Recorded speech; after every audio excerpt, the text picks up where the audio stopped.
Gari tuseme inauzwa milioni 36. Haya 36. Nikisema sasa hivi nianze kutunza hela akiba 10,000 kila siku, mara mwaka mmoja hapo inakuwa milioni 3,600,000. Nitafute hii hela ndani ya miaka 10. Mara miaka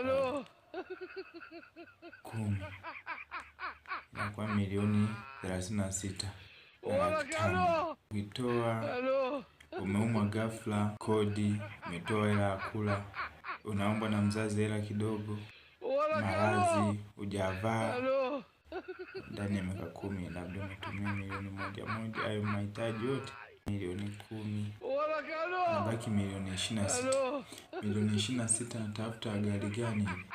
Kama Landaro milioni 26 natafuta Audi Q5 Skyline.